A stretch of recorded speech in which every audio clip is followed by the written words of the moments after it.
Kisah pertemuan Nabi Khidir alaihissalam dan Dajjal di akhir zaman. Dua tokoh besar Islam bertemu, yang mana dalam kisahnya kepala Nabi Khidir dipenggal oleh Dajjal. Keduanya akan bertemu saat bumi diambang kiamat besar. Dajjal adalah manusia yang akan hidup sampai akhir zaman. Begitu juga Nabiullah Khidir alaihissalam. Banyak ulama berpendapat bahwa Nabi Khidir masih hidup sampai hari ini, dan jika dihitung usia beliau lebih dari 6.000 tahun. Lalu bagaimana kisah pertemuan mereka selanjutnya? Di video ini kami akan membahasnya. Namun sebelum lanjut, bantu kami dengan cara klik tombol like dan subscribe-nya.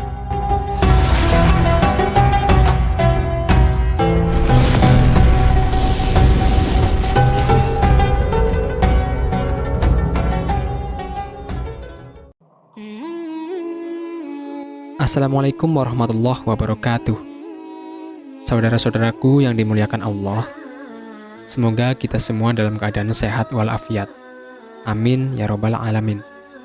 Nabi SAW pernah bersabda, tidak ada satupun makhluk sejak Adam diciptakan hingga terjadinya kiamat yang fitnahnya melebihi dahsyatnya fitnah dari Dajjal. Hadis riwayat Muslim.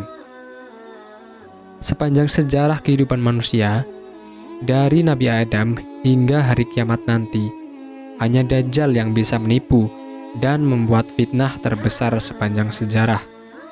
Makanya teman-teman, jika ada dari kalian yang sering difitnah orang lain, bersabarlah, tetaplah kuat dan selalu berlindung kepada Allah Subhanahu wa Ta'ala, karena hanya orang-orang yang kuat imannya yang terbebas dari fitnah Dajjal.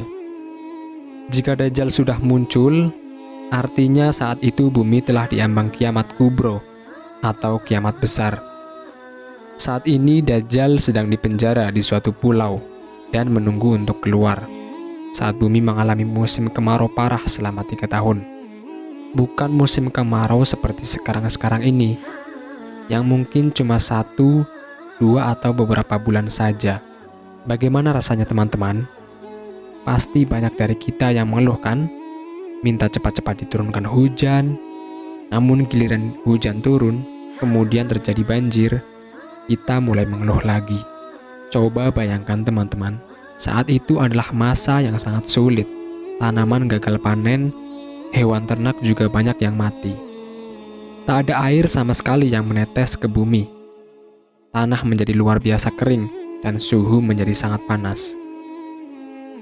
Pada tahun pertama musim kemarau, Allah Subhanahu wa Ta'ala memerintahkan langit untuk menahan sepertiga dari hujan dan perintahkan bumi menahan sepertiga tanamannya untuk panen dan berbuah. Lebih parah lagi di tahun kedua, 2/3 air hujan dan tanaman pun ditahan. Dan akhirnya di tahun ketiga, seluruh air ditahan turun dan tidak ada satupun tanaman di dunia ini yang berbuah. Mau makan apa kalian? Kinder Joy, sosis Kindler, apa martabak telur spesial? Jangan ngadi-ngadi ya teman-teman. Semua itu sudah jelas tidak ada. Bahan makanan semua bersumber dari tanaman dan hewan. Pada saat itulah manusia yang katanya berkuasa, yang berharta, yang mau apapun bisa langsung tercapai, disitulah mereka akan betul-betul merasa kelaparan dan kesusahan yang teramat sangat. Kemudian pada saat itu pula, rantai setinggi 46 meter yang mengikat Dajjal akan terlepas. Lalu Dajjal akan keluar di suatu tempat yang bernama Isfahan. Kalau kita lihat di peta modern sekarang, tempat itu berada di negara Iran. Nanti pas keluar, dia akan mengaku sebagai orang soleh. Kemudian banyaklah pengikut dia, termasuk orang-orang Islam. Karena saat itu Dajjal ini melakukan suatu perjalanan, maksudnya dia tidak diam di Isfahan setelah muncul. Tak lama dari itu pun Dajjal mengaku sebagai nabi. Dan pada saat dia mengaku nabi, maka orang-orang Islam banyak yang meninggalkannya. Setelah perjalanan Dajjal sampai ke sebuah daerah yang bernama Kallah, yang berada di wilayah antara Irak dan Syam, barulah saat itu dia mengaku sebagai Tuhan, pemilik surga dan neraka. ada setidaknya 7 golongan yang ikut Dajjal pada saat itu, yaitu orang-orang Yahudi, pelaku bid'ah, setan dari bangsa jin, kaum Khawarij atau kelompok yang mudah mengkafirkan orang lain, kemudian budak hawa nafsu, orang-orang yang biasa melakukan maksiat, dan yang terakhir wanita akhir zaman alias wanita yang punya keimanan setipis kertas. Buat para wanita, tolong perhatikan ini baik-baik. Pada saat terjadi kemarau yang sangat parah, ternyata hanya Dajjal lah yang sanggup menurunkan hujan. Nah, wanita-wanita yang tak tahan dengan cuaca lebih memilih ikut Dajjal daripada dia harus mati kehausan. Hal ini seperti sabda Nabi SAW, di mana Dajjal akan turun ke Mirkonah dan mayoritas pengikutnya adalah kaum wanita. Sampai-sampai ada seseorang yang pergi ke istrinya, ibunya, putrinya, saudarinya, dan bibinya, kemudian mengikat mereka karena khawatir keluar menuju Dajjal. Hadis riwayat Ahmad. Saudaraku-saudaraku seiman, baik di bumi maupun di planet Mars, perlu kalian pahami, kiamat besar itu merupakan hancurnya alam semesta, bukan hanya kehancuran bumi. Jadi, dimanapun kalian, mau di planet Mars, mau di luar galaksi Bima Sakti, ataupun ngumpet di angkringan Pak Kumis, tetap saja akan terkena dampak kiamat. Tak ada satupun tempat yang tak dimasuki Dajjal. Seluruh pelosok-pelosok negeri akan didatangi Dajjal untuk dia menebar fitnah, sekaligus mencari pengikut. Hanya 2 kota saja yang Allah Subhanahu wa Ta'ala lindungi, supaya Dajjal dan para pengikutnya tidak bisa masuk, yaitu kota Mekah dan kota Madinah. Dan hebatnya lagi teman-teman, Dajjal mengelilingi seluruh bumi hanya dalam waktu 40 hari saja. Pertanyaannya, naik apa Dajjal ini? Kok bisa keliling ke seluruh negeri? Bahkan ke seluruh pelosok, hanya membutuhkan waktu 40 hari saja. Komen jika kalian tahu ya teman-teman. Kemudian setelah fitnah Dajjal telah mencapai puncaknya, maka muncullah Nabiullah Khidir alaihissalam yang akan membongkar segala fitnah dan tipu daya dari Dajjal ini. Nabi Khidir akan bersaksi dan meyakinkan kepada seluruh umat manusia bahwa inilah Dajjal akhir zaman yang sesungguhnya. Beliau akan menjelaskan segala kebohongan Dajjal.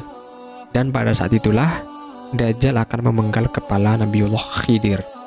Dajjal akan memamerkan seluruh kekuatannya itu kepada umat manusia untuk melemahkan keyakinan mereka atas persaksian Nabi Khidir tadi, dan untuk lebih meyakinkan lagi kepada orang-orang dengan keahlian sihir yang luar biasa.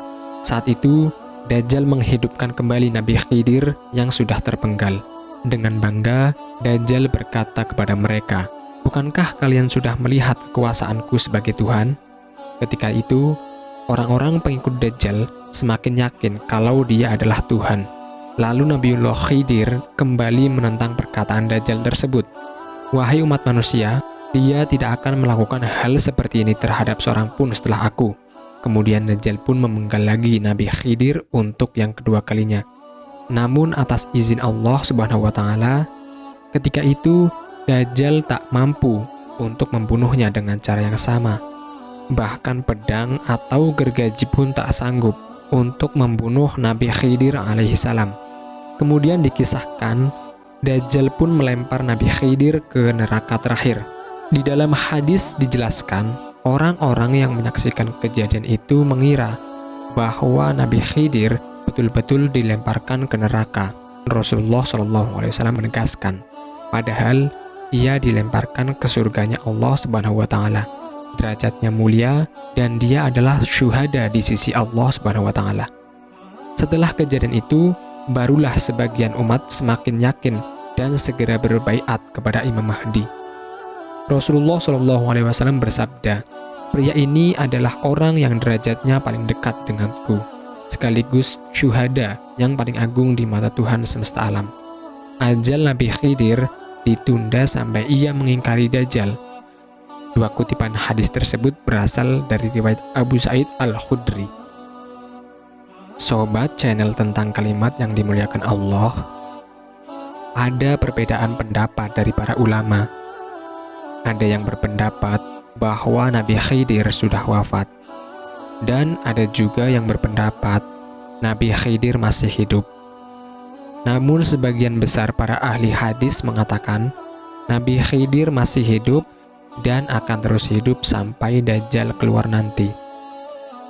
Dikisahkan dalam hadis Sahih Muslim, saat Dajjal tak bisa masuk ke kota Madinah nanti, keluarlah seorang dari sebaik-baiknya manusia dan dia berkata, "Aku bersaksi bahwa kau benar-benar Dajjal yang dikatakan Rasulullah SAW." Lalu Dajjal berkata, "Bila ku bunuh orang ini, lalu ku hidupkan kembali, apakah kalian masih mengeluh?" Mereka menjawab, "Tidak." Maka Dajjal membunuhnya, lalu menghidupkannya kembali. Lalu berkatalah laki-laki yang dibunuh itu, "Aku semakin yakin bahwa kaulah Dajjal." Maka Dajjal ingin membunuhnya lagi, namun Dajjal tak mampu. Dan laki-laki itu adalah Nabiullah Khidir alaihissalam. Hadis riwayat Muslim nomor 2938 Sahih. Dikisahkan juga dalam sebuah hadis, Imam Nawawi berkisah, ketika Nabi Muhammad SAW meninggal dunia, datang seorang lelaki asing melayat.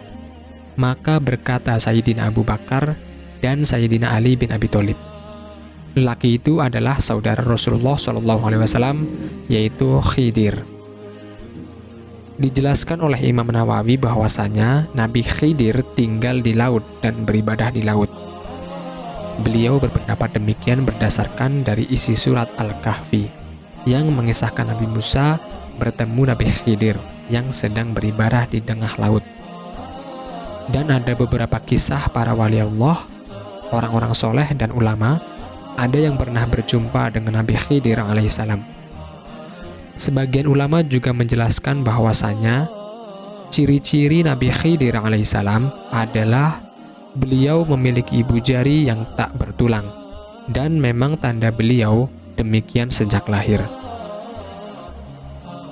Teman-temanku yang dimuliakan Allah, memang kita tidak diharuskan untuk percaya. Namun, semua itu bukanlah suatu hal yang mustahil. Semoga kisah ini bermanfaat. Lebih dan kurangnya saya mohon maaf. Yang benar datangnya dari Allah Subhanahu wa Ta'ala, khilaf atau keliru itu datangnya dari saya pribadi sebagai manusia biasa. Sampai ketemu di kisah-kisah seru yang penuh makna selanjutnya. Saya akhiri, wabillahi taufiq wal hidayah. Wassalamualaikum warahmatullahi wabarakatuh.